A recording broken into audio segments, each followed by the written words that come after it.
A lot of us in the room here were part of Coach Maloney's first recruiting class in 1995, and prior to 95, Ball State had some rough times on the baseball field in terms of wins and losses. And I remember when Coach came in, he pretty much stamped it on the dugout, on our shed. And the mantra was, "You got to believe."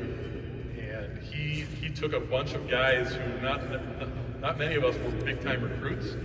And he made us believe that we could win in the MAC and we could also beat Big Ten teams. We could compete nationally, and that was really important because if we're talking about '99, I mean we missed by a game in '97. I remember in '98 sitting with my teammates for the ESPN Road to Omaha show for the at-large picks because we had lost in the MAC tournament and we didn't get picked. And I remember how heartbroken we were in '98. So coming into '99 and just under Coach Lowry's lead, Coach Husted, obviously Coach Maloney, I think it was just a matter of just digging in. We were full of grit. We were, I think, a little bit angry that we weren't getting the respect of other teams, and we had beaten Big Ten teams throughout our years there. Michigan, Michigan State, Indiana. We had Notre Dame. We beat at Notre Dame. I mean, we had big wins, and it was just we could not get over the top. And I think '99, for me at least, my senior year, and the guys that came in '95 with Coach, it just really was rewarding in the fact that we got it. We were able to kind of get over the top. And of course, since 1999, I mean, Ball State's had amazing baseball teams, and Coach has just kind of excelled and gone beyond what we had done in '99. But I was just, I think really just the mantra, you got to believe. He got us to believe that Ball State could compete and we could beat big teams, and we deserve to be there. So I think for me that was a big thing. And beside that, I would say that Coach Lowry, Coach Maloney, and Coach Husted in the '99 year, if you took how our team was off the field, there's some stories I could tell you, but there's littles in the crowd that I won't say it tonight.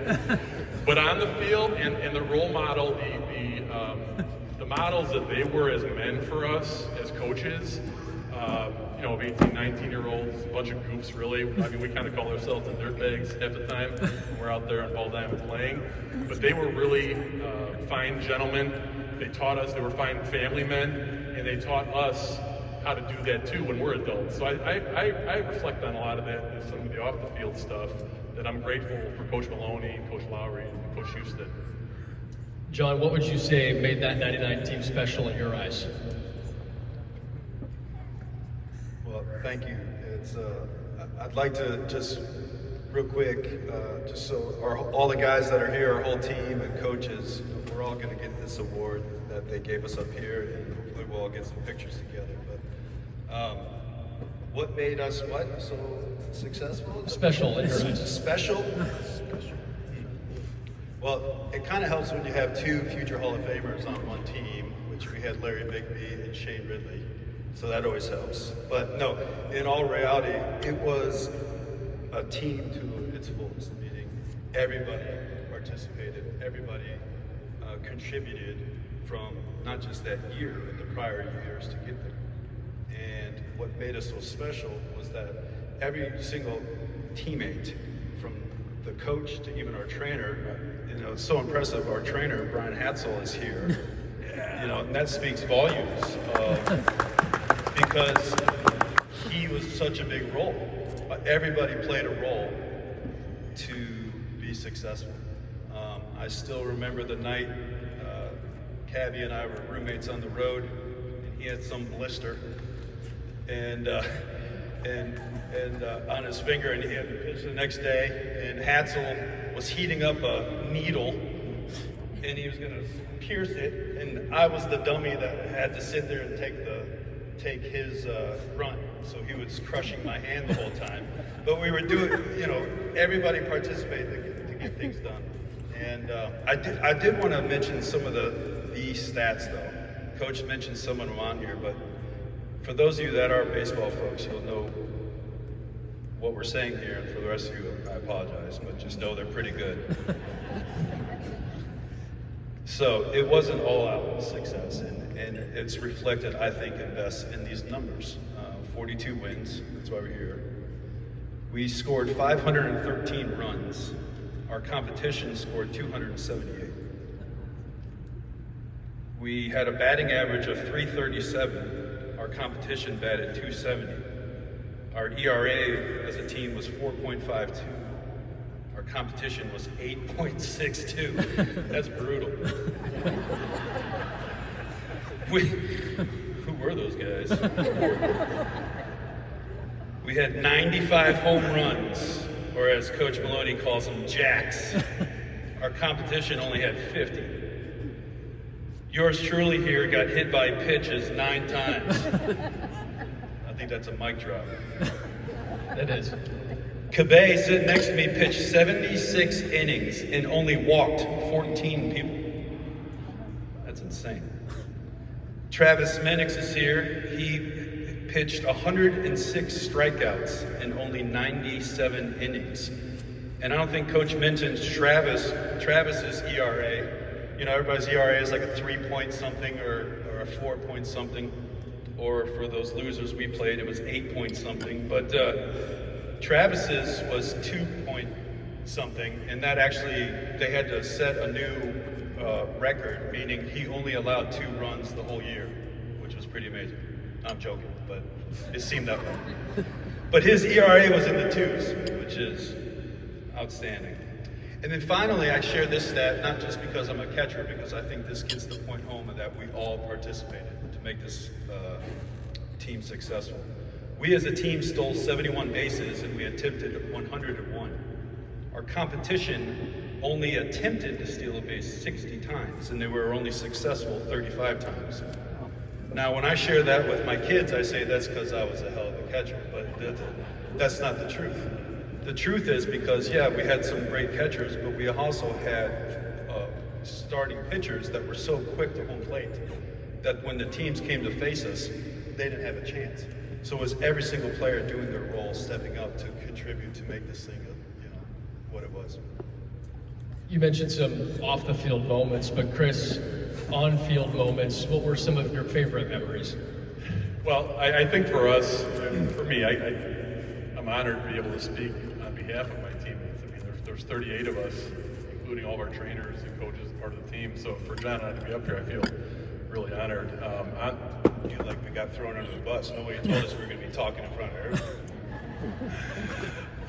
For me, on field, I think it was winning because Coach played at Western Michigan, and I think when he came to Ball State, my feeling was we're going to win this thing. We're going to win the MAC, and we're going to change the way Ball State is viewed on the baseball field. So for me, it was winning 3 or 4 series or sweeping a MAC team. We would, in those days, we played 2 games on Saturday and 2 games on Sunday, so every weekend was a 4-game series. And if you won 4, you got ice cream, so that was nice, right? So ice cream was good because usually it was Shoney's or some other buffet outside of that. So if we got ice cream, that was pretty good. So I would say just winning the MAC, winning 3 or 4, or sweeping a team. That was always good.